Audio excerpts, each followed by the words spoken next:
د افغانستان د علومو اکاډمۍ محترمو غړو سلامونه او درناوی او غرمه مو په خیر.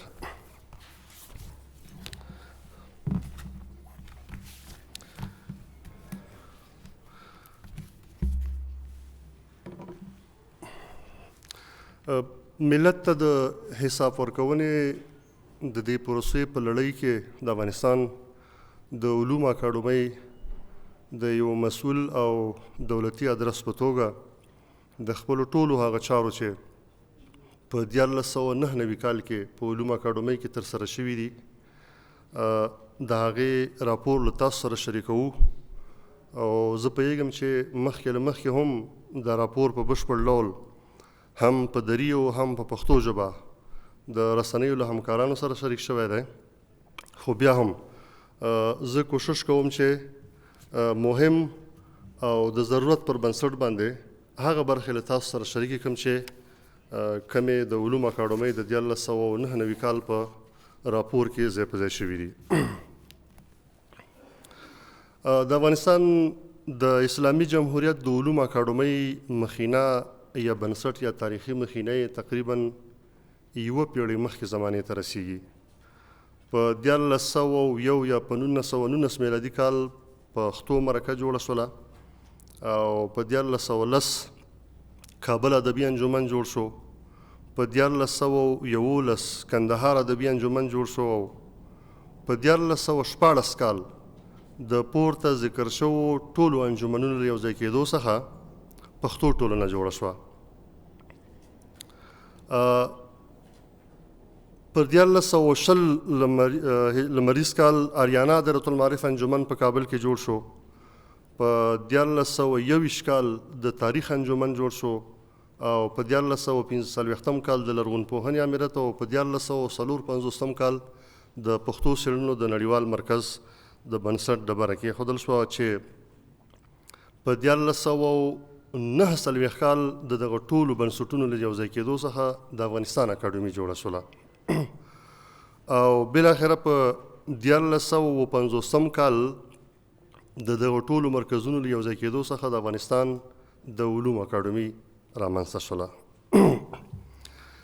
د افغانستان علومو اکاډمي د هیواد په سطحه د علمي څېړنو تر ټولو لوړه دولتي اداره ده چې د مستقل تشکیل او بودیجې په درلودو سره د اساسي قانون د 40مې مادې پر بنسټ باندې د علومو اکاډمۍ د قانون او د هیواد د نورو نافذو قوانینو پر بنسټ باندې خپل فعالیتونه کوي. د علومو اکاډمۍ په راس کې په خارج رتبه بس کې د علومو اکاډمۍ عمومي رئیس، ورپسې په 3 علمي برخو کې د بشري علومو معاونیت، د اسلامي علومو معاونیت او د طبي تخنیکي علومو معاونیت او اداري برخه کې اداري معاونیت دي چې اداري چارې ترسره کوي. د علومو اکاډمۍ تشکیل اوس مهال ټول 498 بستونه لري چې له دې ډلې څخه 291 بستونه علمي، 108 بستونه اداري او 99 بستونه هغه خدماتي بستونه دي. د 1999 کال د لومړۍ میاشتې په 11 نیټه د جلالتمآب جمهور رئیس یو حکم راغلی او په هغې کې د علومو اکاډمۍ د تشکیل، فعالیتونو او د وظایفو د بیاکتنې په اړه باندې نو ممکن د علومو اکاډمۍ په تشکیل کې د دغه حکم پر بنسټ باندې په راتلونکي کې څه بدلون راشي. د علومو اکاډمۍ هغه لرلید دا ده چې په د بشري، طبي تخنیکي او د اسلامي علومو په برخه کې تحقیقات او څېړنې کول دي. علومو اکاډمۍ د خپل قانون پر بنسټ سترې اړې موخې ډېرې لري، خو لږ تر لږه هغه څو بنسټیزې موخې چې ټولې کور کوي هغه په دې ډول دي چې په هیواد کې د علومو په مختلفو برخو کې د پرمختللو هدفمنو علمي څېړنو د ترسره کولو د زمینو برابرول او په هیواد کې د علم او پوهې د کمي او کیفي ودې د زمینې برابرول او د علومو په مختلفو برخو کې د علمي سویې لوړول او د علمي څېړنو سمون، همغږي او د طبي منابعو ارزول. د 1999 لمریز کال لپاره د علوم اکاډمي بودیجه په دې ډول ده چې عادي بودیجه چې په دې کې 293 میلیونه 7,922 افغانۍ د علوم اکاډمۍ د 1999 کال عادي بودیجه وه. 43 میلیونه 48,399 افغانۍ د علوم اکاډمۍ انکشافي بودیجه وه. له دغو بودیجو څخه مصرف شوې بودیجه د معاشاتو، اجناسو او خدماتو په کوډونو یعنې په 21، 22 او 25 کوډونو کې 92.15 سلنه عادي بودیجه مصرف شوې او د دارایي د کسب په کوډ کې مخکې زموږ په راپور کې د کرونا په وجه باندې د هغوی راپور نو ورکړل شوی، اما وروستي ارقام په هغې برخه کې دا دي چې په دې برخه کې 2 میلیونه او 7 افغانۍ بودیجه مصرف شوې ده. په انکشافي برخه کې 15 پروژې لرو چې 4 له اختیاري انکشافي پروژې څخه تمویلیږي او ټوله بودیجه یې 15 میلیونه 78,009 افغانۍ ده چې مجموعي مصرف یې 12 میلیونه 6,13,288 افغانۍ کېږي، ان د مصرف فیصدي یې 80% ته رسیږي.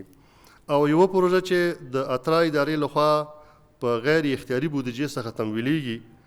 او 22 میلیونه او 6,93,319 افغانۍ دي چې له دې جملې څخه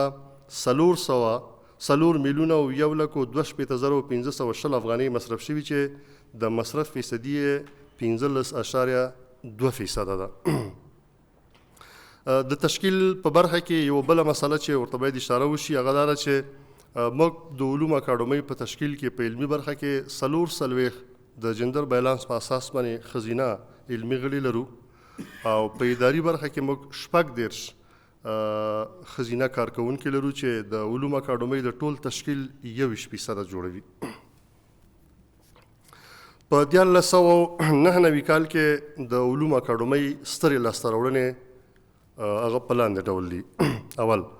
په بشري، طبي، تخنیکي او اسلامي علومو کې 18 علمي څیړنیزې پروژې بشپړې شوي دي. 113 علمي څیړنیزې پروژې تر کال لاندې دي چې په دې کال کې هم پر هغوی کار روان ده. د علومو په بېلابېلو برخو کې 42 علمي څیړنیز اثار چاپ شوي دي. 12 علمي څیړنیزې مجلې چې 3 شمېرې کې چاپ شوي چې ټولې 180 علمي تحقیقي مقالې لري. 4 علمي څیړنیز سیمینارونه دایر شوي دي. د ماشومانو او تنکیو زلمیانو د دري ژبې د درة المعارف 2م ټوک چاپ شوی دی. د اریانا ادبي درة المعارف پښتو او دري برخه لومړی ټوک چاپ ته چمتو شوي دي. د پښتو لهجوي قاموس 8م، 9م او 8م ټوکونه چاپ شوي دي. د ماشومانو، تنکیو زلمیو او ښځینو د نه روزلو د قانون د 3 ورځنیزو ورکشاپونه دایر شوي دي. د ایتنوګرافۍ علمي څیړنیز موزیم د اثارو 3 ورځني نندارتونونه جوړ شوي دي. د بېلابېلو علمي فرهنګي اثارو د مخکتنې مجلسونه شوي دي. د ګوري ژبې چې د افغانستان د یو ژوندي قام ژوندۍ ژبه ده د هغې الفبا تدوین شوې او چاپ شوې ده. د ماسترۍ او دکتورا پروګرامونو لپاره د 15 تنو غړو معرفي کېدل د علوم اکاډمۍ د غړو او له 3 علمي فرهنګي بنسټونو سره د همکارۍ تړونونه لاسلیک کول او له ځینو نورو سره د تړون مسله په جریان کې ده. د بودیجې د سند مطابق انکشافي پروژې 15 انکشافي بودیجې وې لکه د درة المعارف وسایل او لیکل، د پښتو ژبې د لهجوي قاموس لیکل او تدوین، د زراعتي څیړنیز فارم د احاطې دیوال، د طبي علومو د څیړنیز لابراتوار اکمال او تجهیز، د څیړنو او نوښتونو د همکارۍ په برخه کې د ICT لیب جوړول چې ټوله انکشافي بودیجه 43 میلیونه او 4,88,309 وه چې له دې څخه یې 18.2% مصرف شوې ده. د 1999 لمریز کال بودیجه د درة المعارف وسایل او لیکل او د پښتو ژبې د لهجوي قاموس لیکل تطبیق شوي دي. د زراعتي څیړنیز فارم د احاطې دیوال، د طبي علومو د څیړنیز لابراتوار اکمال او تجهیز، د ICT لیب جوړول ناتمام دي یعنې بشپړ شوي نه دي. د نه مصرف دلایل چې د کرونا وایرس له امله دولتي ادارې او نورې هغه اړونده ادارې چې په دې برخه کې باید له موږ سره کار کړی وی لږ تر لږه د 4 میاشتو دپاره زموږ کارونه وځنډول او په همغه اساس باندې دفتري چارې له خنډ او ځنډ سره مخامخ شوې. بل دلیل دا و چې د قراردادونو نه بشپړېدل ځکه د کورونا په وجه باندې د توکو د لیږ رالېږ پر مخ سرحدي لارې وتړل شوې. زموږ ځینې وسایل چې هغه باید له افغانستان څخه د بهر راوړل شوي وی، اما د سرحدي لارو د تړلو په اساس باندې دا مسله تر ډېره وخته پورې وځنډېدله.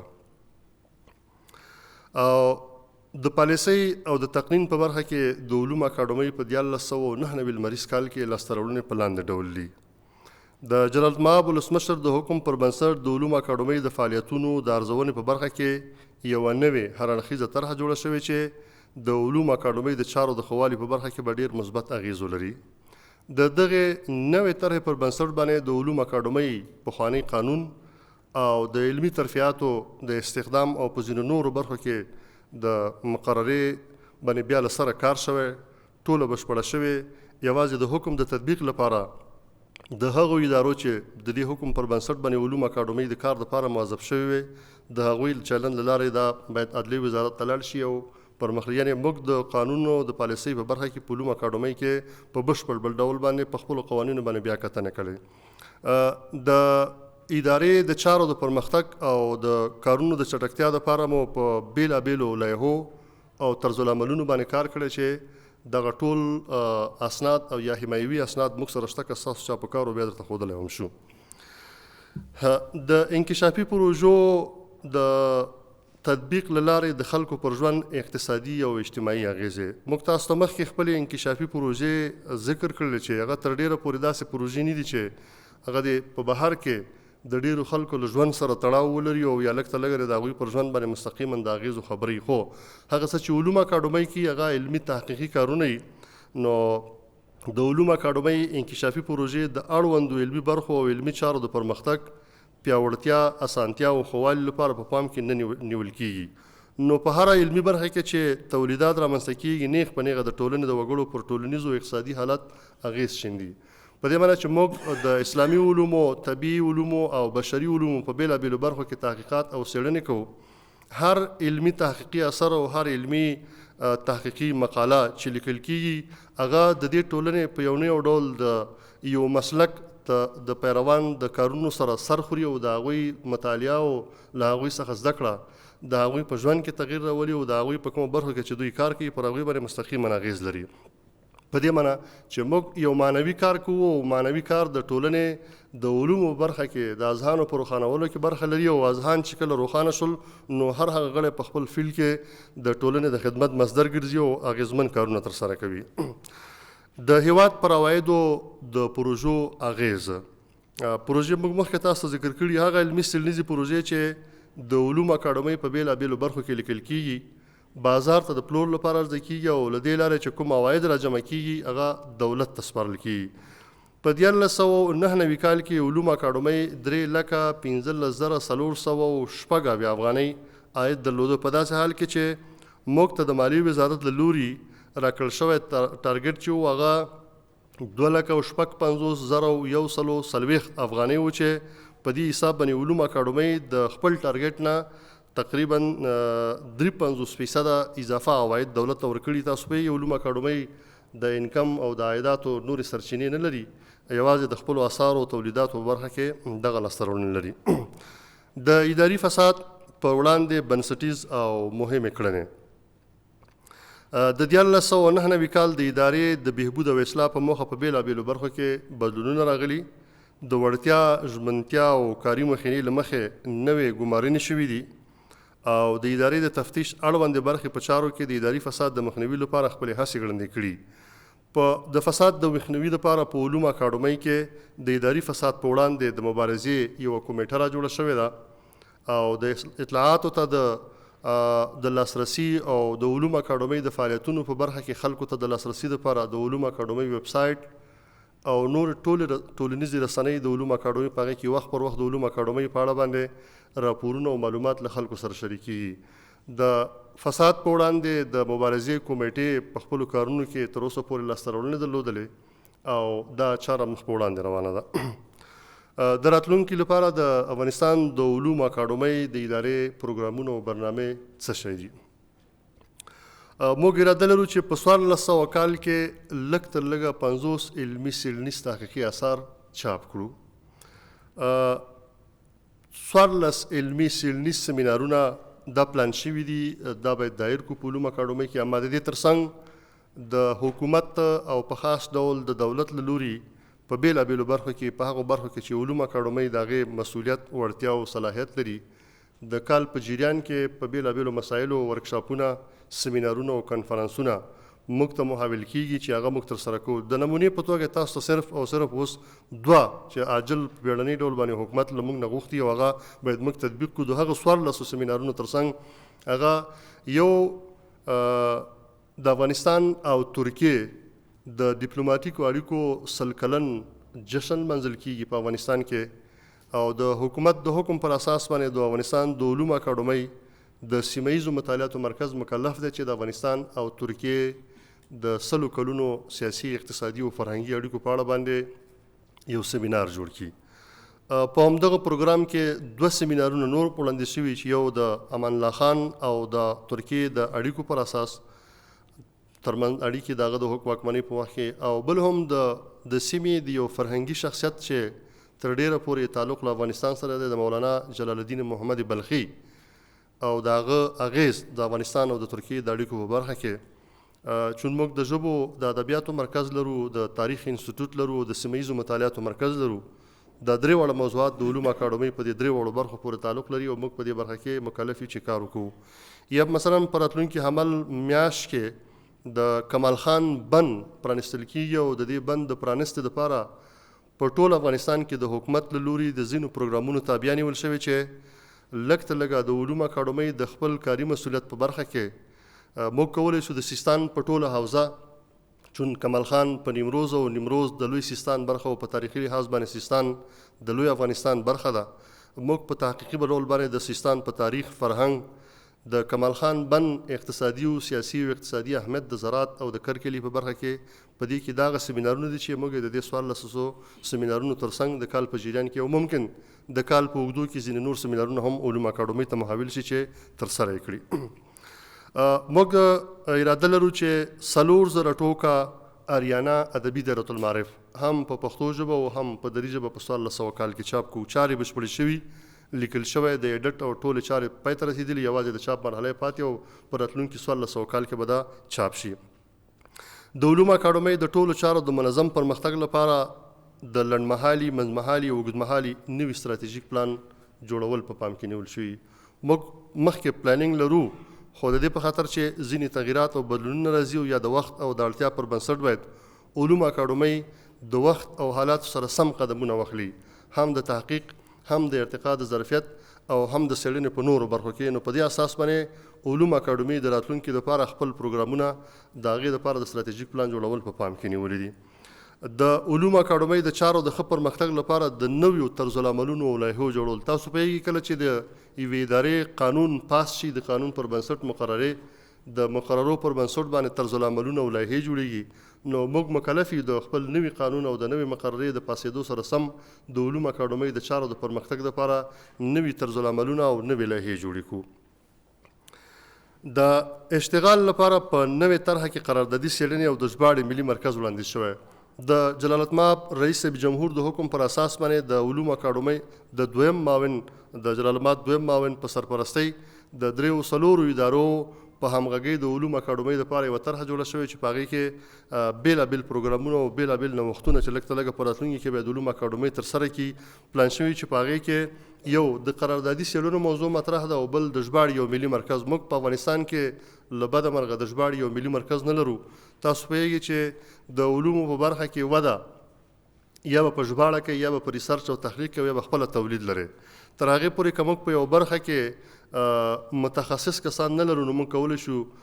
کوم آثار یا علمي آثار چې په نوره دنیا کې چاپېږي او د هغې علمي ارزښت په دنیا کې ډېر وي، هغه راوژبړو. نو د هغې دپاره مو وړاندیز دا کړی چې که چېرته د علومو اکاډمۍ په چوکاټ کې د افغانستان د ژباړې یو ملي مرکز جوړ شي چې هغه لږ تر لږه د افغانستان په رسمي ژبو باندې د نړۍ مهم آثار خلکو ته وژباړي. دویم وړاندیز مو دا ده چې که موږ وکولی شو د علومو اکاډمۍ د شته سټاف ترڅنګ هغه پوهان او استادان چې یا له دولتي ادارو یا پوهنتونونو علومو اکاډمۍ څخه تقاعد کېږي، او یا د تقاعد ترڅنګ دوی په اکاډمیکو مرکزونو کې په دندو نه دي ګمارل شوي خو د تحقیق او لیکنې وړتیا او صلاحیت لري، نو که وکولای شو له دغو استادانو او د دغو پوهانو له علمي ظرفیت څخه استفاده وکړو، د پروپوزل او د قراردادونو پر بنسټ دوی ته په مشخصو برخو کې ځینې پروژې ورکړو او هغه د علومو اکاډمۍ له لارې ترسره شي. د هیواد په سطحه د تحقیقاتو د ثبت د مرکز ایجادول. تاسو په دې پوهیږئ چې انډیکسنګ ایجنسي یا ریسرچ بیس انډیکسنګ ایجنسي په نوره دنیا کې د علمي تحقیقاتو د ثبت یو مرکز چې په ټولو ملکونو په ټولو دنیا کې شته دی. هغه علمي ژورنالونو مقالې چې په هغې کې مقالې خپرېږي علمي، هغه د هیواد په یو ځای کې ثبت، یا په ځینو ملکونو کې په هایر ایجوکیشن کمیشن د لوړو زده کړو په کمیسیونونو کې ثبت او یا ورته نورې ادارې جوړ کړي. له بده مرغه موږ په افغانستان کې په یوه برخه کې هم د افغانستان د تحقیقاتو د ثبت او د انسجام کوم مرکز نه لرو. له دې وروسته که په افغانستان کې د پی ایچ ډي او د ماسترۍ کوم پروګرامونه په پوهنتونونو کې پیل کیږي، نو په کار دا چې د پلجریزم او د تحقیقاتو د ثبت موضوع مطرح وي، ځکه چې موږ په تکراري موضوعاتو باندې تحقیقات ونه کوو، لږ تر لږه په تکراري موضوعاتو باندې لیکنې ونه کوو، تیزسونه یا ډیزرټیشنونه ونه لیکو، او دا کارونو مخنیوی هله کیدای شي چې موږ په افغانستان کې د تحقیقاتو د ثبت یو مرکز ولرو. علومو اکاډمۍ چون په افغانستان کې د تحقیقاتو په برخه کې تر ټولو لوړه علمي اکاډمیکه اداره ده او دا د دوی صلاحیت او وړتیا او مکلفیت هم ده. دا زموږ په دې طرحه کې ځای په ځای شوي چې که په راتلونکي کې وکولو شو د افغانستان د تحقیقاتو هغه میکانیزم او لیدلوری په هغه ډول برابر کړو لکه څنګه چې په نوره دنیا کې دي، یا لږ تر لږه دومره ګامونه واخلو چې د نړۍ له نورو ولسونو سره په دې برخه کې همغږي شو. د علومو اکاډمۍ د کتابتون ډیجیټل کول زموږ د 1400 کال راتلونکی پلان دی. تاسو پوهیږئ علومو اکاډمۍ چې مخینه یې لږ تر لږه 100 کلو ته رسیږي، تقریبا د دې 100 پخوانیو کلونو آثار د افغانستان په نورو کتابتونونو او اکاډمیکو مرکزونو کې تاسو نشئ پیدا کولی. خو له نیکه مرغه د دې ټولو جنګونو سره سره د افغانستان په علومو اکاډمۍ کې د دې آثارو یوه بیلګه موږ سره خوندي ده. نو زموږ هوډ دا دی چې موږ دا لږ تر لږه سن کو، ډیجیټلایز یې کو. یو په خپله داخل کې د افغانستان کې د ځوانو څېړونکو محققینو او محصلینو لپاره او یو د افغانستان پیژندنې په برخه کې د نړۍ نورو محققینو ته که موږ وکولی شو چې دا اثار په ډیجیټل ډول باندې په خپل کتابتون کې خوندي کړو، دا زموږ یو پروګرام او پلان دی د 1400 کال لپاره. د علومو اکاډمۍ د ټولو نشراتو آنلاین کول. موږ په علومو اکاډمۍ کې د کوم کتابونه چې چاپېږي، کومې پروژې چې لیکل کېږي، د دې ترڅنګ د زیري او د تفکر په نامه جریده لرو او تقریبا 10 علمي تحقیقي مجلې لرو چې په هرو 3 میاشتو کې خپرونې لري. پلان مو دا دی چې دا مجلې د راتلونکي کال لپاره لږ تر لږه د علومو اکاډمۍ په ویب سایټ باندې د هغې د ظرفیت پر بنسټ باندې دا آنلاین کو چې که یو خو به دی چې د اشتهار او د خلکو ته د خبرېدو په برخه کې به د خلکو سره مرسته وکړي چې په افغانستان کې نوي څه روان دي د تحقیق په برخه کې. او دویمه مسله به دا چې موږ به د محققینو سره د اوږد مهال لپاره په دې برخه کې دا مرسته کړې وي چې لږ تر لږه به موږ هغه محققین یا محصلین چې په ولایاتو کې دي، کابل ته د راتګ لاسرسی نه لري او یا دې کتابونو ته لاسرسی نه لري، موږ به لږ تر لږه د دې خلکو د ژوند د تحقیق په برخه کې د یوې ستونزې په برخه کې عمل کړی واوسي. د دایرة المعارف او قاموسونو لپاره د ځانګړو اپلیکیشنونو جوړول. تاسو په دې پوهیږئ چې نن سبا په دنیا کې د قاموس لیکنې کم میتود چې دی هغه دغه کلاسیکي بڼې نه اوس ډېر پرمختللی دی، په خاص ډول د انفارمیشن یا معلوماتي ټکنالوژۍ سره چې اوس تاسو یو قاموس او یو دایرة المعارف د دنیا په اپلیکیشن کې هم په خپل موبایل کې اپلوډ کولی شي یا ښکته کولی شي او له هغې نه استفاده کولی شي. د علومو اکاډمۍ د اریانا دایرة المعارف مرکز چې په دې برخه کې کار کوي او تر اوسه پورې لږ تر لږه په پښتو ژبه او دري ژبه دواړه اووه ټوکر نوی اریانا دایرة المعارف چاپ کړی. اوس په ادبي اریانا دایرة المعارف کار روان دی، ورپسې په نورو دغه ډول په بېلابېلو علمي برخو کې د قاموسونو جوړولو ته ملا تړلې. نو هیله مو دا ده چې که موږ په راتلونکي کې دا د اپلیکیشن په ډول باندې برابر کړو او لږ تر لږه د هېواد ځوانو محققینو یا خلکو ته دا د هغوی په موبایل او یا لږ تر لږه په انټرنیټ کې د لاسرسي زمینه برابره کړی شو. د څېړنو په برخه کې د پلجریزم موضوع ما مخکې یادم کړه. د استخدام په برخه کې د علمي شرایطو برابرول. اوس دپاره د علومو اکاډمۍ په قوانینو کې د استخدام شرایط لږ تر لږه د هغو محصلینو یا هغو محققینو یا هغه کسانو دپاره چې هغوی په نوره دنیا کې زده کړې کوي او افغانستان ته راځي یو څه ستونزمن دي هغه شرایط چې په قانون کې دي دا نشي پوره کولی نو موږ په نوي قانون کې د استخدام د شرایطو په برخه کې دغه اسانتیا د هغو کسانو دپاره چې په بهر کې زده کړې کوي او بیرته هېواد ته راځي د هغوی دپاره او دویمه مسله پکې دا مطرح شوې ده چې موږ وکولی سو لږ ته لږه یو انسان په دې ډول معلوم کړو چې مخکې له دې نه چې دی په علوم اکاډمۍ کې د ریسرچ دپاره استخدام شي دا معلومه کړو چې دوی سره د ریسرچ قواو د تحلیل مطرح شته که نشته دی په پوهنتونونو کې ځینې خلک میخانیک زده کړې کوي دی کې شک نشته اما کله چې د عمل ډګر ته راځي په لیکلو کې بیا هغه ډول تحلیل او قوه د دې کې نه نو لږ ته لږه هغه ډیزرټیشن یا تیزس چې دوی لیکلی یا له دې مخکې چې دوی کوم اثار لیکلي د هغې کې دا معلومول چې گویا د دوی د لیکوالۍ فن د لیکوالۍ فن ترڅنګ د مسایلو د تحقیق په برخه کې د مطرح کولو قوه او د هغې ترڅنګ د دوی د تحلیل او د شننې کومه مطرح چې دا معلومه شي دا زموږ په شرایطو کې شامل دي د اداري فساد د مخنیوي لپاره په بېلابېلو برخو کې د کمیسیونونو ایجاد مسله موږ مخکې هم کړې او غواړو دا په نورو برخو کې هم وغځوو او نور کمیسیونونه هم راشي د عوایدو د ډیروالي لپاره د ماسترۍ او دکتورا برنامې وړاندیز ترڅنګ د اکاډمۍ د نشراتو د پلور لپاره د پلان جوړول موږ په دې نوې طرحه کې دا وړاندیز کړی چې لږ تر لږه په هغو برخو کې چې موږ کولی شو په افغانستان کې که د افغانستان د پوهنتونونو ترڅنګ یا په خاص ډول د دولتي پوهنتونونو ترڅنګ موږ د ماسترۍ او د پی ایچ ډي کوم پروګرام پیل کړو ځکه چې موږ ریسرچ بیس کار کوو ماسترۍ او پی ایچ ډي دواړه چې دي دا په ریسرچ بیس باندې ښه خبره ده په کار دی چې موږ په افغانستان کې ریسرچ بیس پوهنتونونه هم ولرو خو لږ تر لږه تر هغې پورې چون د علوم اکاډمۍ مسؤلیت او دنده ریسرچ او تحقیق دی که موږ لږ تر لږه وکولی شو ریسرچ بیس پی ایچ ډي یا ماستري په هغو برخو کې چې اوس وړتیا لرو هغې ته ادامه ورکړو په راتلونکي کې دا وغځوو دا زموږ پروګرام کې دي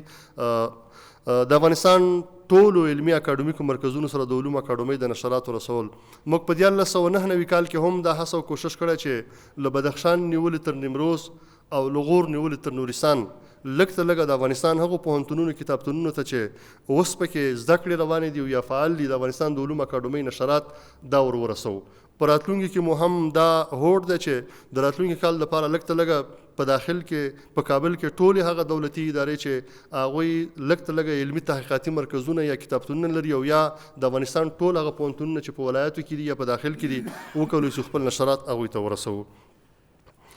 د دغه ټولو کارونو سره سره علوم اکاډمۍ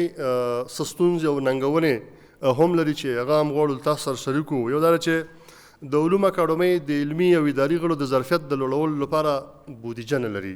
تاسو په دې پوهیږئ چې بهر ته د زده کړو دپاره د سکالرشیپونو برخه کې یا په پی ایچ ډي یا په ماسترۍ برخه کې چې تاسو څوک لګوئ نو د هغې دپاره به دوه لارې دي یو دا چې تاسو د یو سکالرشیپ د عمومي ازموینې د لارې یو هیواد ته لاړ شئ او د هغوی د امکاناتو څخه استفاده وکړئ او ګټه ترې واخلئ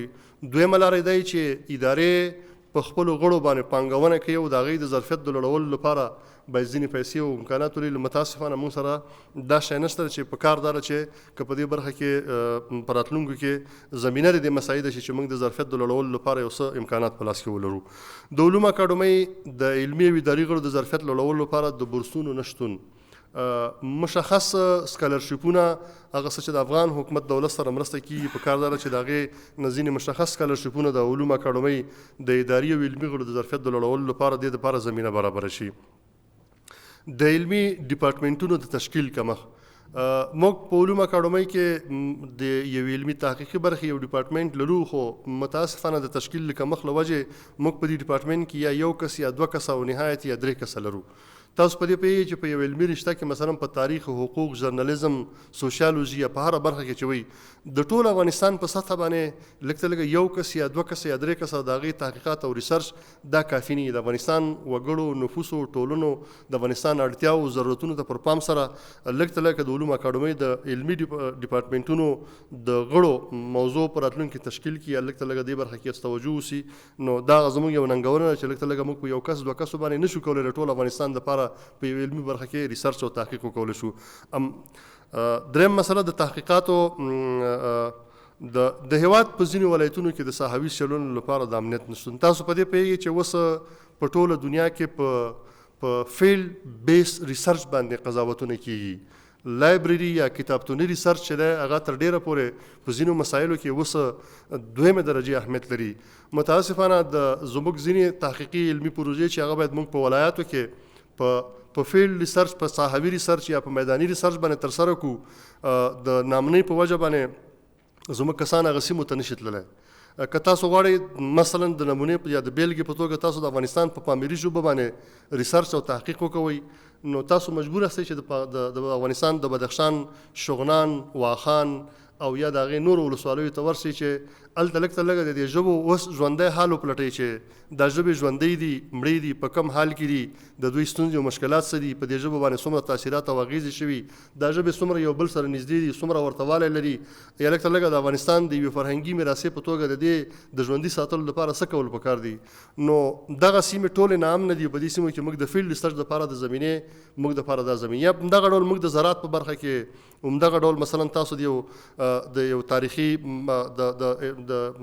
لرغونپوهنې په برخه کې تاسو د مس عینک سیمې ته ورځئ، په هغې باندې تحقیقات کوئ. زموږ د باستانشناسۍ یا لرغونپوهنې انسټیټوټ چې اوس په هغه سیمه کې نامني ده، یعنې موږ نامني زموږ د تحقیقاتو په برخه کې ډېر یو خنډ واقع کړی چې هیله ده چې که خدای وکړي په راتلونکي کې دا مسله حل شي. د تحقیقاتو لپاره د کافي بودیجې نشتون، موږ په خپل بودیجه کې د علمي څېړنیزو تحقیقاتو لپاره مخکې ما تاسو ته وویل چې بودیجه نه لرو، یوازې د عادي بودیجې د معاشاتو د مصارفو پر بنیاد باندې موږ کارونه کوو. که موږ یو انکشافي یا یوه تحقیقي بودیجه پروژه په پام کې ونیسو چې په یو ولایت کې ترسره کړو، نو تاسو پوهېږئ د هغې دپاره د پلانینګ په برخه کې د سفر او د ترانسپورټ او هلته د اوسېدلو یا لږ تر لږه د فیلډ ریسرچ دپاره د ځینو صحابي کسانو د ګمارلو په برخه کې تاسو اړتیا لرئ چې هلته له خلکو سره اړیکه ونیسئ. متاسفانه موږ په خپله بودیجه کې دغه ډول یو بودیجه په پام کې نه لرو چې موږ د صحابي څېړنې په دې باندې وکړو. که په راتلونکي کې دا مسلې دپاره یو څه توجه وسي. بله مسله د علومو اکاډمۍ دولتي جایدادونه چې دي دا له غصب، دعوو او زورګویۍ سره مخامخ دي. له بده مرغه هر کال زموږ د علومو اکاډمۍ د رهبرۍ ډېر وخته له دغو خلکو سره په محکمو کې په دعوو تېرېږي. نو تاسو فکر وکړئ چې یو علمي تحقیقي اداره چې د هغې مسؤلیت تحقیقات دي او په افغانستان کې د تحقیقاتو دپاره باید کار وکړي یا د هغې دپاره باید پلانینګ وکړي، د دې ادارې د رتبه چارواکو نیمایي عمر په کال کې دا په محکمو کې له دغه دعوو او دې شیانو سره تېرېږي او دا یوه ستونزه ده زموږ دپاره. بله مسله دا چې د علومو اکاډمۍ د بیاکتنې دپاره مخکې ما تاسو ته اشاره وکړه چې د جمهور رئیس د دې حکم پر بنسټ باندې یوه طرحه جوړه شوې ده او دا طرحه بیخي مکمل نهایي شوې ده. دا د جلال المآب دویم معاون صاحب په مشرۍ د لوړو زده کړو وزارت، د اطلاعات فرهنګ وزارت، د اداري خدماتو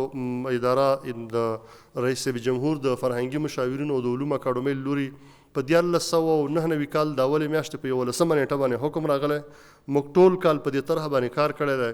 او هیله مند یو چې دا طرحه زر تر زره کابینې ته لاړه شي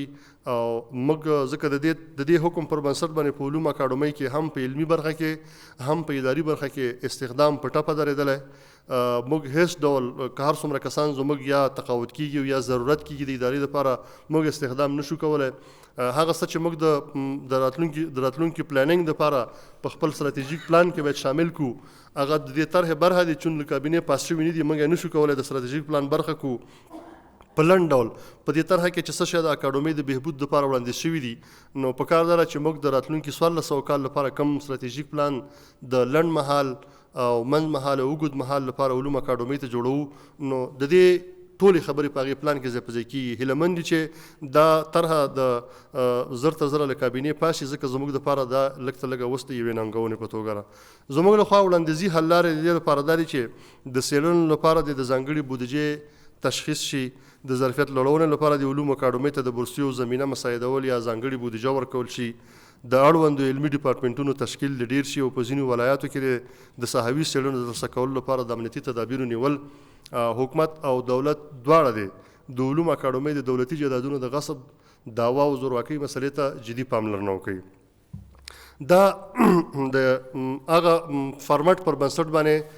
ځینې مسایلو چې موږ تاسو سره شریک کړل اوس د علومو اکاډمۍ د علمي تشکیلاتي جوړښت چې کم فعالیتونه ترسره کړي دي غواړو په لنډ ډول دا هم تاسو سره شریک کړو. د افغانستان د علومو اکاډمۍ اوس مهال په 3 سترو علمي برخو یعنې بشري، طبي، تخنیکي او اسلامي علومو کې څېړنې کوي چې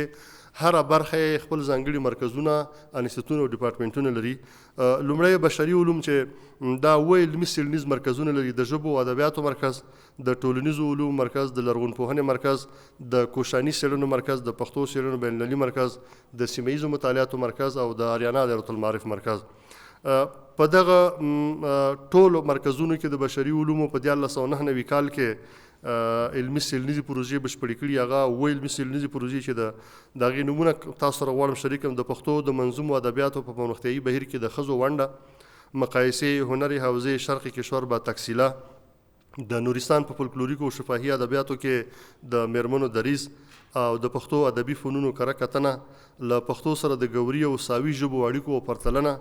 او د ګوري ژبې فونولوژي او د ایران او هندوستان د اړیکو څېړلو پر افغانستان باندې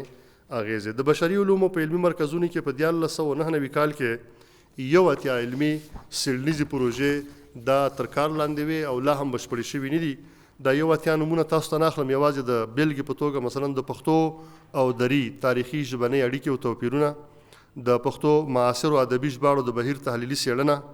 پژوهش واژه‌های مرکب در متون منظوم معروف قرن ششم و هفتم هجری، معرفی زبانشناسان و آثارشان در دوره معاصر دری، تجدید در مورد روش املایی زبان دری، د پښتو په کلاسیک ادب کې د عرفان او تصوف بهیر، د افغانستان د پښتو معاصر ادبیاتو په پرمختیا کې د نادولتي ادبي ټولنو د ونډې تحلیلي څېړنه، د نوې ژبپوهنې په رڼا کې د ځینې لیکل شوو فونولوژي او مورفولوژي پرتلیزه څېړنه، پر پښتني کلتور د نوې ټکنالوژۍ اغیزې، بازتاب ژانرهای فولکلوریک در ادبیات منظوم زبان دری، بررسی جریانهای عرفان و تصوف اسلامی در افغانستان و انعکاس آن در ادبیات دری، بررسی و تحلیل سروده‌های زنان دری پرداز از دهه دموکراسی به بعد و نقد اجتماعی شعر دری، بررسی کتیبه‌های غزنوی، غوری و تیموری، بررسی هنر معماری و مهندسی آبدات عصر اسلامی در ولایت شمالی افغانستان. په افغانستان کې د بهرنیو مرستو او پورونو تحلیل او څېړنه، په افغانستان کې دولت ملت جوړونه، جرایم سازمان یافته بین المللی و چگونگی آن در افغانستان، بررسی روابط افغانستان با کشورهای عربی، مشارکت سیاسی اجتماعی و فرهنگی زنان افغانستان در تاریخ نوین. دا د نمونې په توګه د 81 کنفرانسونو ځینې نومونه چې ما تاسو ته واخیستل. د بشري علومو د مرکزونو علمي غړو په 1999 کال کې 29 علمي موضوعاتو باندې کنفرانسونه وړاندې کړي دي. 29 علمي نه یوازې د څو نمونو په توګه تاسو ته نمونه اخلو: معرفي لهجه‌های زبان ازبکی افغانستان، نحوه فراگیری زبان دوم، د ملي یوالي حکومت پر مهال د هند او افغانستان اړیکې، په سویلي اسیا کې د هستوي وسلو پراختیا او افغانستان ته پیښ خطرونه، بررسی مقایسوی نقش جامع مدنی در تامین حقوق بشر در افغانستان و ایران، اهمیت کتیبه‌های دوره اسلامی افغانستان، اهمیت منارهای دوره اسلامی در افغانستان. دویمه برخه د علومو اکاډمۍ د طبي تخنیکي علومو برخه ده چې د 4 مرکزونه لري: د کیمیا، بیولوژي او زراعت مرکز، د ځمکپوهنې مرکز، د ریاضي، فزیک او تخنیک مرکز او د طبي علومو مرکز. په دغو مرکزونو کې په 1999 کال کې ټولې 8 څېړنیزې پروژې بشپړې شوي دي چې په دې ډول دي: اپیمیډولوژي مرض شکر و اختلالات آن، د وینې د لوړ فشار د اپیمیډولوژي د خطري فکتورونو او اختلالاتو څېړنه، ارزیابی مدیریت زباله‌های جامد شهری و دیزاین دفن صحی آن، تحلیل و بررسی اوضاع جغرافیایی زون شمال غرب افغانستان و د کابل حوزې د هایدروګرافیکي ځانګړتیاوو څېړنه، تحلیل و ارزیابي خوشسالي حوزه‌های آبي کابل، اندوس و هلمند، او د کابل په شرایطو کې د غنمو پر حاصلاتو باندې د بېلابېلو عضوي او پرپوس لرونکو سرو اغیزې. د طبي تخنیکي علومو په برخه کې په 99 کال کې 22 علمي څېړنیزې پروژې تر لاس لاندې وي او لا هم دي چې دا بشپړې شوي نه دي. یوازې د نمونې په توګه څو نومونه تاسو ته اخلم چې طرح ایجاد سیستم مسافربری سری و سیر در شهر کابل، تحقیق در مورد نفت و گاز حوزه افغان تاجک و قانونمندی گسترش ساختمان‌های مساعد تجمع نفت و گاز در آن، بررسی جغرافیای طبیعی مناطق خشک افغانستان، په ننګرهار کې د سټرسو د زیان رسونکو حشرو څېړنه، د شرقي زون ولایتونو د ځینو ولسوالیو د خاورې د حاصلخیزۍ څېړل او تحقیق پیرامون خصوصیات جیولوژیکی و منرالزیشی معدن مس در باندې. د اسلامي علومو معاونیت په برخه کې موږ 3 علمي تحقیقي مرکزونه لرو چې د فقه او قانون مرکز، د حدیث او تفسیر مرکز او د عقیدې او ثقافت مرکز دی. د اسلامي علومو په پورتنیو مرکزونو کې په 1999 لمریز کال کې 3 علمي څیړنیزې پروژې بشپړې شوي دي چې په دې ډول خدمات علمي محدث ابن حبان بوستی، تحلیل و بررسی برخی مسائل تصوف از نظر اسلام، تاثیر اسلام بر عقاید و فرهنگ مردم افغانستان. او د اسلامي علوم په برخه کې په 1999 لمریز کال کې 20 علمي څیړنیزې پروژې تر کار لاندې وي چې لا هم جریان لري. د بیلګې په توګه څو نمونې دا چې په افغاني ټولنه کې د قرآن او سنت په رڼا کې د وسطیت څیړنه، نقش سنت نبوي در اصلاح عنعنات جامع افغاني، په فقهي مذهبونو کې د تقنین څرنګوالی، د افغانستان په حقوقي نظام کې د وګړو د اساسي حقوقو او وجایبو ارزونه، محیط زیست از دیدگاه اسلام، بررسی چالش‌ها و راهکارهای صلح در افغانستان، بررسی تاثیرات جهانبینی اسلامی بر تمدن غرب، مقایسه جایگاه زن در فرهنگ افغانی و اسلامی. د اسلامي علومو د مرکزونو علمي غړو په 1999 کال کې پر 15 موضوعاتو علمي کنفرانسونه وړاندې کړي چې د نمونې په توګه 2 تاسو ته یادوي چې د تبلیغي جماعت او اخوان المسلمین د دعوتي وسایلو مقایسه او سیر تحولی لیبرالیزم و تقابل دینی در اروپا. په 1999 لمریز کال کې د علومو اکاډمۍ له لورې وړاندې شوي سیمینارونه، موږ 4 سیمینارونه 11 مو پلان کړي وو، خو د کورونا په وجه باندې چون هر سیمینار باید د کال په یو مشخص وخت کې دایر شي، چون د کال نیمایي برخه د کورونا په وجه په رخصتۍ کې تېره شوله، نو هغه سیمینارونه موږ دوباره په بل وخت کې نشو تکرارولی. یوازې 4 کړي چې چگونگی سازگاری با تغییرات اقلیم و کاهش خطرات آن در کشور، د افغانستان د اوبو مدیریت او د اوبو سیمه‌ایز دیپلماسی، استفاده از عنعنات ناب افغانی در زندگی اجتماعی، اسلام دین اعتدال و میانروی. د علومو اکاډمۍ د 1999 لمریز کال نشریاتي فعالیتونه، علومو اکاډمۍ په بیلابیلو علمي موضوعاتو کې ټول 240 علمي څیړنیز کتابونه، 12 شمیرې مجلې چې 33 ګڼې کېږي، لکه کابل، اریانا، سیمه‌ایز مطالعات، طبیان، طبیعت، افغانستان چې په انګریزي ژبه ده، باستان شناسی او کوشانی او 6 ګڼې د زیري جریده چاپ کړي دي. 1143 ټوکه کتابونه او 138 ګڼې مجلې او جریدې بیلابیلو علمي او اکاډمیکو ادارو، څیړونکو او پوهانو ته د ګټې اخیستنې لپاره ویشل شوي دي. د 250 کتابونو او مجلو د کلیکسیونونو صحافت شوی، 1510 عنوانه مجلې او 2980 عنوانه کتابونه ډیټابیس شوي، په 215 عنوانه جریدو او مجلو نمبر وهل شوی ثبت شوي. علومو اکاډمۍ د اطلاعات او عامه اړیکو له لوري په 1999 کال کې 240 علمي څیړنیز کتابونه چاپ شوي چې که ستاسو حوصله یې د 240 به ټول درته ولولم. فرهنګي ادبي پیښلیک د 20مې پیړۍ په لومړۍ نیمایي کې د پښتو ادب د پرمختیایي بهیر څیړنه، تاثیر کودهای کیمیاوی مرکب بالای حاصلات نبات لوبیا، خط و دستور زبان اوستایی، دستاوردهای عمده 100 سال اخیر افغانستان، په افغانستان کې د فولکلور پیژندنې اړتیا،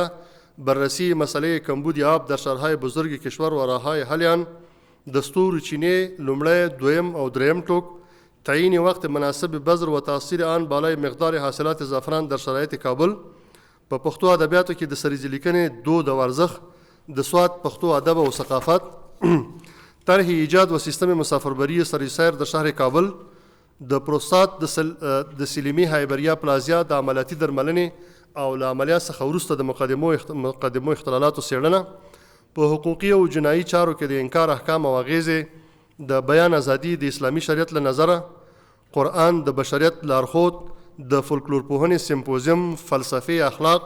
بررسی مسکوکات و ظروف سفالی دوره کوشانی، تعیین برخی مشخصات اگرو تخنیکی توت زمینی در شرایط کابل، حقوق تجارت، بیع قرض و حواله طلبات،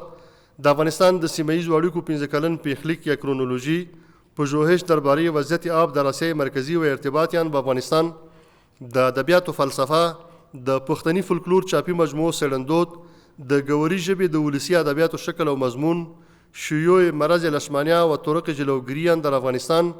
بررسی سلوک و کارنامه‌های الداعی الله مولانا محمد عطا الله فیضانی، د افغانستان د علومو اکاډمۍ د پښتو خطي نسخو تحلیلي څېړنه، راهکارهای حفاظت محیط زیست، په پښتونخوا کې پښتو لنډه کیسه، خط و دستور زبان ارمنی، د عبدالحنان دایی کلیات، امتزاج هنر گریک و بودیک در جنوب هندوکش، هایدروپولیتیک افغانستان، بدخشان در گستره فرهنگ و تاریخ، عوامل ظهور و زوال سلجوقیان در افغانستان، حقوق آزادی‌ها و مکلفیت‌های اساسی افراد در قانون اساسی، د عبدالرحمن بابا و عبدالحمید مومن په اثارو کې پښتو متلونه او اصطلاحات، او په 1999 کال کې د علوم اکاډمۍ په علمي مجلو کې چاپ شوې مقالې، ټول ټال 180 مقالې چاپ شوي چې مشکله د ټول درته ولولم، یوازې څو نمونې: د پښتو لیکدود ځینې ستونزې او حل لارې، د ماشوم ادبیاتو معنوي ارزښت، پښتو ادب او موډرنیزم، د ګوري ژبې د الفبا او بهیر ته لنډه کتنه، او ظهیر الدین محمد بابر اونینگ بابرنامه اثر، سیر تاریخی خط و در زبانهای دری و پشتو، باستاب جلوه‌های از طبیعت در شعر عاصی از محترم سید احمد رفعت، نگاه انتقادی بر زیبایی شناسی شعر فارسی، سیاست زبانی، عوامل تغییر و تحول زبانها، نظر علما و دانشمندان در رابطه با هنر و خلاقیت کمال الدین بهزاد، سواتنامه د معاصر یونلیک د ځانګړنو په رڼا کې، او رویکرد فرهنگی ترکیه در افغانستان، جایگاه زنان در قانون اساسی 1382، د هند او ازبکستان سیاسی اړیکې او پر افغانستان اغیزې، د دیوبند دارالعلوم سیاسی فکر او پر افغانستان اغیزې، نقش ادیان فرهنگ و وسایل اطلاعات جمعی در داخل نزاع و نقش مهاجرت بر فرهنگ شهرنشینی. دا هغه مقالې وې او په طبي تخنیکی علومو کې دا ټولې مقالې، نقش استفاده از انرژی قابل تجدید در بهبود اقلیم، تاثیرات تغییر اقلیم بالای محصولات زراعت و مالداری، چگونگی تنظیم رژیم غذایی مناسب برای مرغ‌های تخمی در مراحل رشد و نمو جسمی آنها، بررسی راهکارهای استراتژیک برای مدیریت بهینه آبهای سطحی در کشور، چگونگی سازگاری با روند تغییرات اقلیمی در مناطق اقلیمی خشک کشور، او د 19 کووید ناروغۍ شالید او اپیډیمیولوژي، د 19 کووید ناروغۍ د درملنې وقایع او اندازو څېړنه، او د کرونا د کلینیکي بڼې او تشخیصیه پلټنو څېړنه، د کرونا د ویروس د لابراتواري پلټنو څېړنه، د کرونا ناروغۍ اختلالات، او دې ته ورته نورې مقالې. په اسلامي علومو کې تدبر و تعقل از دیدگاه قرآن، د ملي وحدت او اسلامي پیوستون قرآني اصول او معیارونه، مسؤلیت پذیری از دیدگاه اسلام، په شرعي نصوصو کې چاپیریال ساتنې ته ځانګړې پاملرنه. نو په پای کې په عمومي توګه ویلی شو چې په 1999 لمریز کال کې په علوم اکاډمۍ کې 18 علمي تحقیقي پروژې بشپړې شوي یا دفاع شوي، 130 پروژې تر کال لاندې دي، 180 علمي څېړنیزې مقالې د بېلابېلو برخو د څېړونکو لخوا لیکل شوي، 42 کتابونه، 12 علمي څېړنیزې مجلې او 3 جریدې چاپ شوي، او همدارنګه 53 علمي څېړنیز کنفرانسونه په انفرادي توګه د څېړونکو لخوا وړاندې شوي، او 4 علمي څېړنیز سیمینارونه دایره شوي دي. دا په ټوله کې په علوم اکاډمۍ کې په 1999 کال کې په علمي او اداري برخه کې هغو کارونو راپور چې په لنډ ډول ما تاسو سره شریک کړه، زه زما همکاران په علمي او اداري برخه کې که تاسو سره کومه پوښتنه ستاسو په خدمت کې یو. ډیره مننه. شکر میکنم از آقای نیازی. حالا هم اگر سوال است از خبرنگارای عزیزمون میگیریم. سوال نیست؟ و پیشنهادهای آقای مصباح گوش میدیم. نیازی صاحب، زه ولی مصباح یم، اطلاعات لاسرسي کمیسیون نه. زه نه پوهېږم چې دا زما نظر یا پوښتنه به ستاسو د ادارې پورې اړوند وي که نه، خو وړاندیز مې دا ده چې تاسو د افغانستان د رسنیو د نشراتو باندې باید یو هغه ولرئ، دا یو تحقیق چې دا د په رواني لحاظ د ماشومانو په ذهن باندې څومره تاثیر لري، او بل دا چې دا د افغانستان په اصیل کلتور باندې څومره اغیز لري، ځکه چې افغانستان یو اسلامي هیواد ده او بل یو عنعنوي هیواد ده. دوی د خپل کلتوري کوم ارزښتونه چې دي دې ته ډېر هغه ورکوي، دا یعنې ارزښت ورکوي. په دې باندې که تاسو یو هغه ولرئ. او بله موضوع دا ده چې په نورو هیوادونو کې داسې مرکزونه شته دي چې کله نوي اصطلاحات رامنځته کېږي نو د هغه مرکز لخوا د اصطلاحات ورکول کېږي. مثلا کووید 19 یو ناروغۍ وه چې رامنځته شوه، بیا همدارنګه مثلا د صنعت په برخه کې یو نوی ماشین اختراع کېږي، هغه نوم بیا دوی ورکوي، یا مثلا یو نوې اداره رامنځته کیږي یا په ټوله کې هر څه چې نوې راځي د هغه مرکز لخوا راخلي. متاسفانه په افغانستان کې دا کار نه کیږي او نه پوهېږم ځینې داسې مسایل هم د رسنیو لخوا وړاندې کیږي چې هېڅ هغه ته اړتیا نشته. مثلا مخکې موږ په دې باندې پوهېدو چې کله به ویلې د جمعې په شپه باندې فلانی خپرونه یا فلانی فلم نشریږي که نه، نو موږ به پوهېدو چې د جمعې شپه کومه شپه ده، د پنجشنبې ورځ به چې خلاصه شوه بیا به د جمعې شپه وه چې جمعه شب په دې معنی یعنې ولو اړتیا شته ده او که نشته ده. ځینې مسایل ممکن معقولي خو ځینې مسایل زما په نظر باندې چې زه د یو عادي افغان په حیث باندې دا نظر ورکوم یعنی مهم نه دی چې باید وشي. که موږ داسې لنډ ووایو چې د جمعې په شپه یا د پنجشنبې په شپه یا د هفتې په شپه دا خپرونه نشریږي نو دا به ښي. ګرچې دا زما وړاندیزونه و تاسو ته، ممکن دې ته تاسو په خپل هغه کوم هغه چې دي، خو پوښتنه مې دا ده چې دغه شیخ که چېرته تاسو دا معلومات ولرئ داسې ویلی شي چې دا شغني ژبه له کومې ژبې نه هغه شوې ده، دا راخیستل شوې ده. دا مشخصه پوښتنه وه. ډېره مننه. تشکر. مهربانی. ما فقط به هر سوال جواب بدم یا یک دفعه کلش رو بگیریم؟ دیگر سوال نداریم.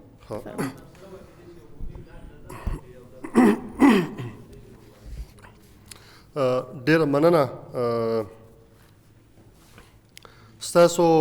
د لومړۍ پوښتنې په ځواب کې باید ووایي چې موږ د علوم اکاډمۍ د بشري علومو او د اجتماعي علومو په مرکز کې د ژورنالیزم یو انسټیټوټ لرو او د هغوی دنده او وظیفه هم دا ده چې په افغانستان کې د ژورنالیزم د تاریخ او په ژورنالیستي ډګر کې چې څه شی تېرېږي د ټولنې پر بېلابېلو برخو د ژورنالیزم او د رسنیو اثرات دا د هغوی تحقیق او کار دی. مثلا په هغې کې موږ په بېلابېلو برخو باندې کار کوو. لومړی دا چې هغه انسټیټوټ په پیل کې جوړ شو نو هغې په افغانستان کې د ژورنالیزم په تاریخي مسایلو باندې کار وکړو. دویمه برخه کې هغوی په مشخصو رسنیو باندې کار وکړو. مثلا هېواد انیس د هېواد تقریبا 50 کلنې رسنۍ دي. په دې 50 کلونو کې د دې ورځپاڼې د افغانستان په فرهنګ، کلتور او په ادب څه اغېزې دي په بېلابېلو برخو باندې. موږ په دغه موضوعاتو ته چې تاسو اشاره وکړله څه ناڅه تحقیقات او څه ناڅه روټین پروژې او مقالې مې پرې لیکلي دي. مثلا د افغانستان د رسنیو اغېزې یا مثلا په اوسنیو رسنیو کې خپرېدونکي فلمونه او د افغانستان پر فرهنګ اغېزې یا د بیان ازادي تر کوم حده پورې چې هغه هم تر ډېره پورې په فرهنګ او په نورو مسایلو پورې لري او یا دې ته ورته نور هغه مسایل چې هغه زموږ د رسنیو په لوی کور پورې تړاو لري څه مو په پام کې مخکې نیولي دي، څه مو اوس هم په جریان کې دي او تاسو چې کوم پیشنهاد وکړو په مشخص ډول به زه همغې برخې ته دا هم ورسوم چې که په راتلونکي کې موږ ستراتیژیک پلان جوړو او د هغې پر اساس باندې موږ کوم اکشن پلان ته ور داخلیږو نو چې دا موضوعات په هغې کې هم په مشخص ډول شامل شي. ستاسو دویمه پوښتنه د نیولوګیزم یا نوي اصطلاحات دا تر ډېره پورې په ژبپوهنه کې د ایټمالوژي او بیا د سوشیالوژي او تر ډېره پورې د صرف و نحو پورې تړلې موضوع ده. په نورو دنیا کې دا مرکزونه شته دی. موږ په خپل ګاونډ کې په ایران کې فرهنګستان په نامه یو مرکز لرو چې هغوی د خپلې ژبې د سوچه کولو لپاره په دې برخه کې کار کوي. موږ په پاکستان کې په خپل بل ګاونډ کې یو اداره لرو په نامه د مقتدره قومي زبان، البته هغوی د اردو ژبې په برخه کې دا کار کوي. مقتدره قومي زبان موږ په ډیلي کې هم لرو په هندوستان کې. او تاسو که چېرته تاسو د ملیشیا یا د سنګاپور لینګویج پالیسي او لینګویج پلانینګ وګورئ نو په هغه ادارو کې هم دا شته دی. په عربي ژبه کې هم په عربي ژبه کې خو بیخي ډېر دي. د دنیا تر ټولو زیات تحقیقي ژبني مرکزونه چې دي هغه په عربي ژبه کې دي چې لومړی په مصر کې، دویم تونس او ورپسې په سعودي عربستان. همدغه ډول په فرانسه کې اکاډمي د فرانس هغه د ژبې په برخه کې دا مسؤلیت لري او په نورو ملکونو کې نور ادارې دا مسؤلیت لري. دا په ټوله کې دې پورې تعلق لري چې لینګویج اتارټي ادارې په یو ملک کې کمې دي. ژبنی صلاحیت وروستی ژبنی صلاحیت دا په یو ملک کې د کوم ځای دي. دا بحث له دې راځي چې موږ اول لینګویج پالیټکس ژبنی سیاست د یو هیواد ژبنی سیاست څنګه دی. په سیاست پر اساس باندې زموږ په اساسي قانون کې د افغانستان 2 ژبې د رسمي ژبو په توګه تسجیل دي، یعنې موږ یو ژبنی سیاست لرو. دویم بحث په دې کې دې ته وایي چې لینګویج پلانینګ او لینګویج پالیسي، یعنې کله چې 2 ژبې تسجیل شوې د دې 2 ژبو د پرمختګ او د دې 2 ژبو د ژوندیو ساتلو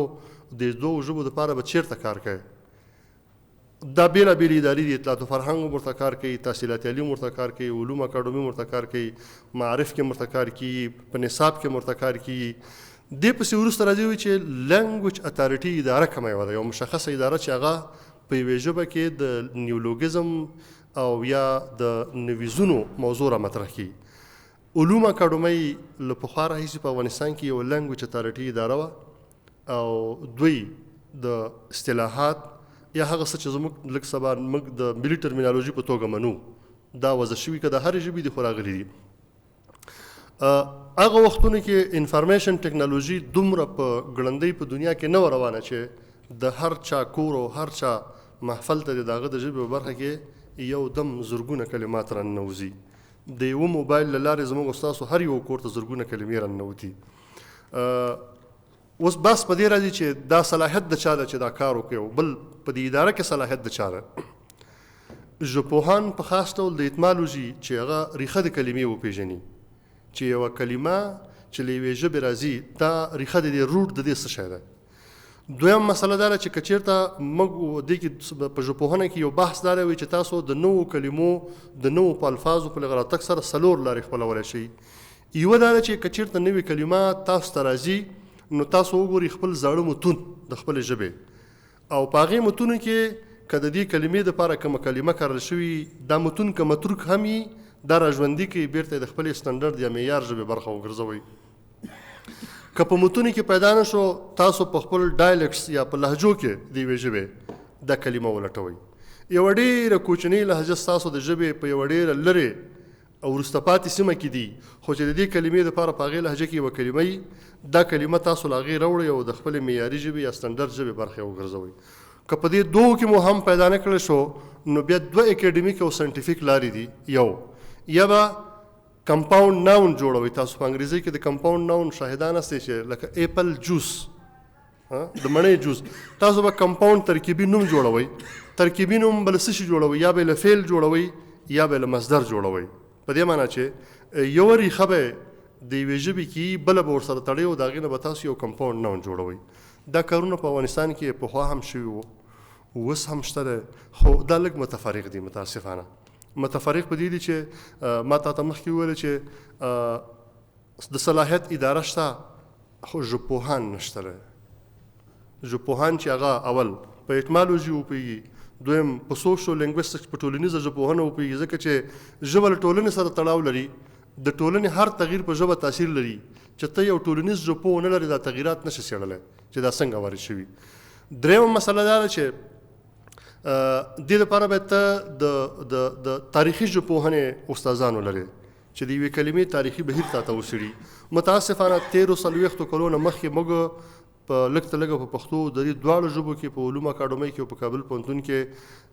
10-15 داسې ژبپوهان درلودل چې دا سلسله هغوی روانه کړې وه. د انقلاب د راتګ سره